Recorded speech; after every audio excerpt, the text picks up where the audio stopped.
a cidade foi expandindo tudo e continuou as festividades. Mas assim, a comunidade, como não tinha um poder aquisitivo grande, forte, o Santo Antônio Cristino praticamente bancava, subsidiava a festa de Santo Antônio todos os anos. E enquanto ele teve vida, ele fez isso. Aí depois veio o seu Lalau, Ladislau Cristino Cortes, filho dele. Aí ele já tomou a tradição do pai para não deixar morrer, a tradição de comemorar Santo Antônio. E manteve aquela tradição de matar um boi e ajudar nas obras da igreja. Primeiro, o Sr. Antônio Cristino e a comunidade fez uma capela, onde era o ponto de apoio para se comemorar a festa de Santo Antônio, fazer os casamentos, batizados, etc. O padre que vinha celebrar a missa para nós, ele era lá de Araguaiana. E aí ele vinha quando tinha batizado, quando tinha alguma coisa assim de importância aqui, ele vinha de Araguaiana. Era o padre Guilherme Müller. E as missas eram em latim, sabe? O padre celebrava a missa virada as costas para nós. Todo o vestuário, daí quando ia estender o Senhor ali, suspendia assim, aquela patina dele, né? E o cálice. Aí suspendia ali junto, né? Tudo em latim. Ele falava lá quando a gente não entendia. Queria eleção, Cristo de nós, e nós miséria nobre. Nós falávamos só isso. Nós não entendia, né? Tudo era em latim. Daí depois, em 1960, parece que foi 64, 65, é que houve uma reforma, né, na igreja. Que daí o padre começou a celebrar a missa e a gente começou a participar. Porque antes a gente não participava, né? Porque a gente nem sabia.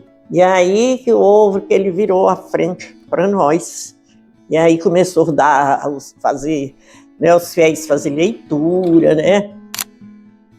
Mas para a construção da primeira paróquia, que não é nem como é hoje, logicamente, começou naquele primeiro prédio ali, na lateral da Rua do Cartório ali, mas o início da paróquia foi ali, naquele local. Nessa época já havia freiras, né? Umas 2, 3 freiras aqui, inclusive irmã Diva Pimentel, também é dessa época, padre Gino, padre João Fux, que aí já era nesta paróquia, porque aí já tinha condição de acolher, né? Os padres tinham, no fundo da igreja, tinha um pequeno alojamento que foi feito para eles lá.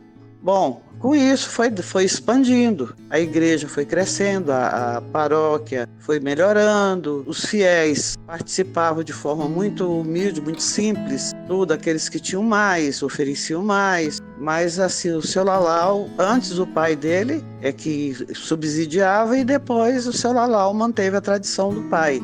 Então eu acho que uma das pessoas que mais assim contribuiu para o início, para a primeira paróquia, foi a família do seu Lalau, o seu Lalau, né? Ladislau Cristino Cortes. E com a ajuda de toda a comunidade, dentro das dificuldades que tinha na época, de mão de obra e de tudo, mas foram conseguindo fazer uma construção, primeiro simples, pequena, depois foram ampliando, aí padres já vinham e ficavam permanentes por aqui. Os primeiros permanentes foram esses, Guilherme, Gino, padre João Fux e outros.